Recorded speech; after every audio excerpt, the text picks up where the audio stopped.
Hey guys, thanks for joining me on my video. I wanted to share with you something that was on my mind. Give you a little bit of James Bond trivia. What do you know about James Bond? Do you just watch the movies? Do you read the books? Well, I'm a big fan of The Spy. I always have been, ever since I can remember growing up. I used to watch the movies when I was a kid. It was just always, that was before we even had cable. You had your three main networks, and when a movie like that came on TV, it was a pretty big deal. You made a bunch of popcorn, you sat down, and you just enjoyed the rest of your night. My favorite Bond growing up was Roger Moore. I didn't really care for Sean Connery too much. Everybody else seemed to think he was the best Bond. My favorite during that time was Roger Moore. I realize now that I'm older that those portrayals of James Bond are to the James Bond in the novels that the Adam West Batman was to, let's say, the Christian Bale Batman. I mean, there's a stark contrast, and the old James Bond movies are pretty much a satire of the James Bond of the books. But here's something that you might find interesting. He, in the books, James Bond was born in 1924, and before he was a spy with MI6, he was a British commando in World War II. If that gives you any kind of reference to his age and in reality in the books, but of course he lives on even in modern times, around the age of 35, 40 years old in all the modern day books, and I've read just about all of them. There's only maybe one or two Ian Fleming novels I haven't read. I've read probably all the John Gardner ones and the Raymond Benson ones, and even the they have interchangeable writers now filling in the gaps and putting out James Bond novels every year or so, and I've pretty much read all of those too. And I'm trying to recall which one is my favorite one. Which novel is my favorite one? I don't recall. But I will say, I learned a lot from the novels themselves. They're exciting. They're always so action-packed. And they were just great for their time. In fact, Casino Royale was written in 4 weeks. Ian Fleming wrote that book in 4 weeks, which is unreal. It was a #1 bestseller. That's unreal for a writer to be able to do that. And they finally made a movie of it several years ago. I will say that Daniel Craig, I think, portrays James Bond the best, as closely as you can get to the Bond in the novels. Pierce Brosnan, however, I think resembles him more physically. And so I think if you combine those two, it'd be great. I think the perfect person to play James Bond next would be Henry Cavill, the one who currently plays Superman. I think he'd be great because I think he looks like him, and he could be the tough guy, blunt instrument, as it's put in the novel. But here's something I learned from James Bond, and that is when he was in a harrowing situation, he would oftentimes tell whoever he was with, and usually it was a woman, because that's what he's known for. He's a ladies' man. A bit chauvinistic, but he's a ladies' man, and he would have to sometimes get the people around him to slow down, and he would look back to the days when he was a British commando, and he would say that he was taught to walk away from an explosive rather than run. An explosive being like something like C4 or a trip mine, but he said it's important to walk away and not run because you might make a mistake in your haste, and be hung by your own petard, which is to bring destruction upon yourself by a device of your own making. And I've thought about that a lot over the years, and how true that is, how true and applicable that is in everyday life. It's so important not to hurry away from anything or in anything. I made a video not too long ago, just recently, about my oldest daughter graduating. In that video, I told her, don't be in a hurry for anything. There's very few things in life that you really need to hurry for.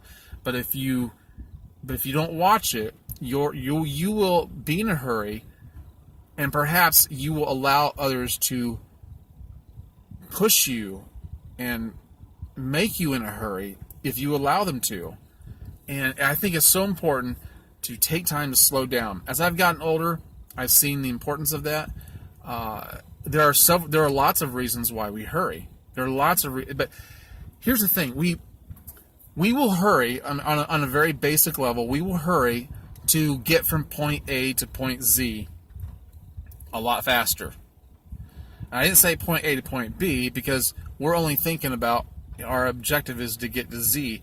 And in our haste, we will take shortcuts.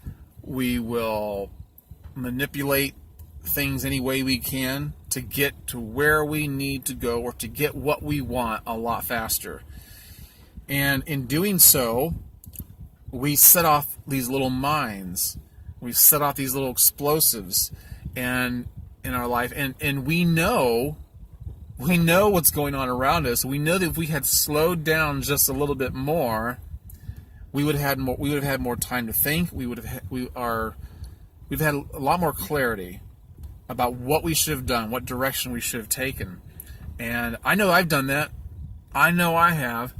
If you're just in a general hurry to get somewhere, perhaps you don't get up early enough in the morning. I've known so many people. Well, I know so many people that they get up last minute. They only get up just in time to get ready for the day and to get out the door to get to work. They don't get up any earlier than that, and they're always in a rush. They're stressed out. Here's the thing about being in a hurry. That's the price you pay. When you are someone who allows hurry to be a staple in their lives, that's the price, is anxiety and tension. And I want less of that. I want less of that in my life. I don't want more. And so I've deliberately tried to slow down. When I was a boy, I signed up for the Charles Atlas course. I don't know if you know what I'm talking about or not. It was very common. I don't know. I guess kids still read comic books. I think they play video games on their smartphones more than anything else. But growing up, I read comic books. And in the comic books, you had little advertisements for novelty items. Like X-ray glasses, which I did get. They did not work, and I was very disappointed. X-ray glasses, cherry bombs, little hovercrafts that I thought you could actually get in and fly. and one of the other things was a Charles Atlas course, which appeals to any boy. I don't know so much about nowadays, but it did to me back then. And it was like a bodybuilding course. You could make yourself more of a man. It's advertised to you at this critical age when you want to become a man. You're going to be, but you're kind of in a hurry to be a man.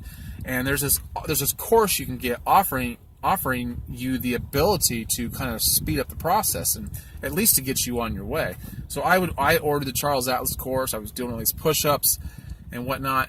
And one of the things he said in there, and I've never forgotten it, just like I've never forgotten it from the Bond novels, is don't hurry for anything. Slow down. Don't be in a hurry.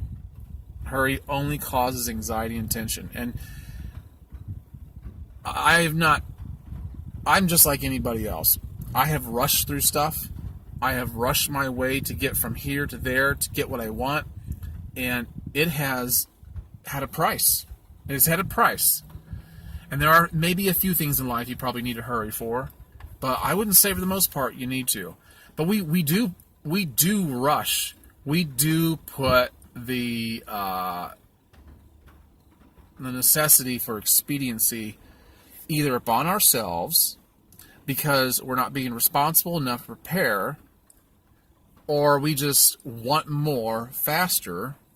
We want to get somewhere else faster, or we get pressure from the outside, which is other people are pushing us to move along a lot faster. And here's what this does. I've noticed I'm not just talking off the top of my head. I'm talking about from life experience. Here's what that does when you experience the need to hurry from outside pressure, is it takes away the feeling of controlling your own life. It really does. If you want to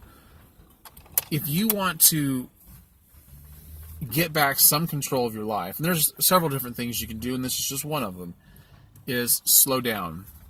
Slow down and move at your own pace.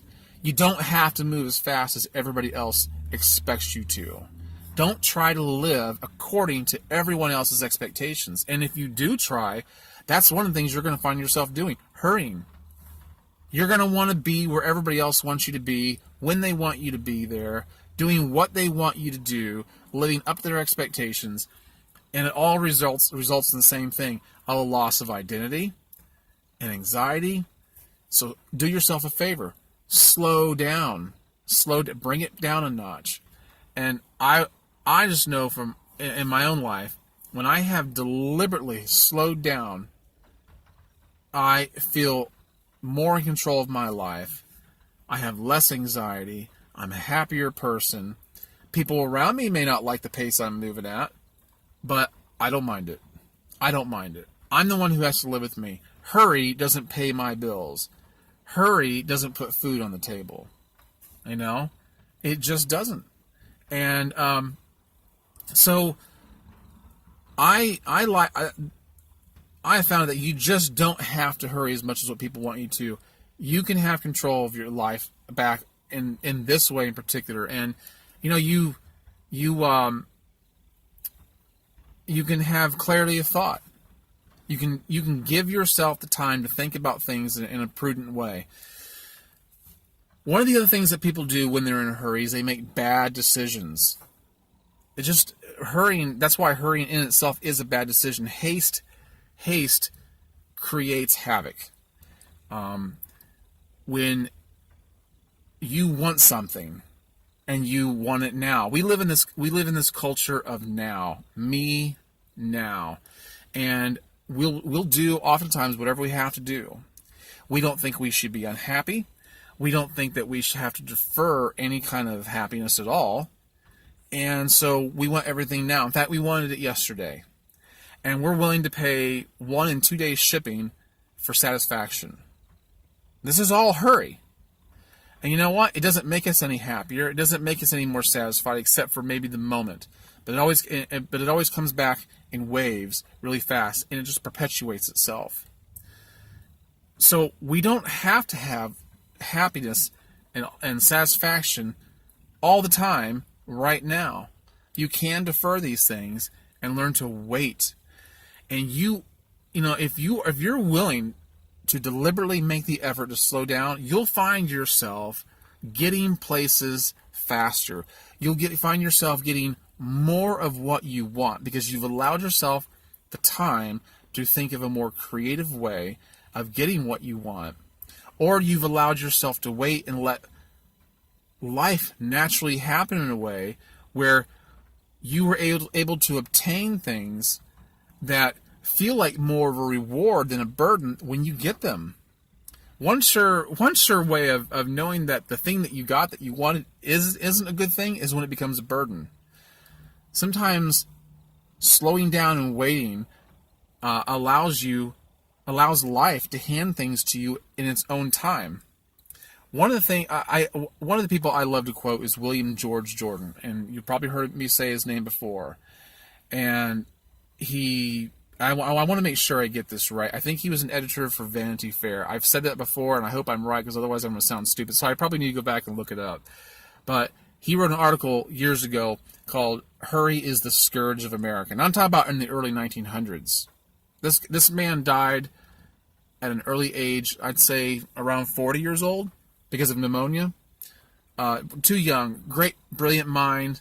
There's a handful of men back during that time that were just brilliant, eminent scholars, and they just have my immense respect. And he was one of them. William George Jordan. You gotta look him up. But he wrote an article called "Hurry is the Scourge of America," and he said back then people were rushed all the time, all the time to get this, to get that, to go there.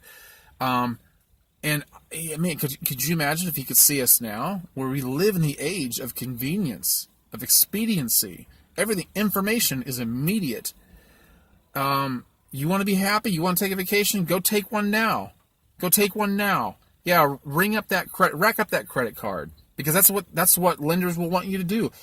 They want you to think that you should have what you want right now. It's okay to be in a hurry. It's okay to be in a hurry and go into debt. That's what they want you to believe, because that's what you're going to do. If you get in a hurry and you think that you have to be happy right now and you have to get what you want, you're going to make bad financial decisions.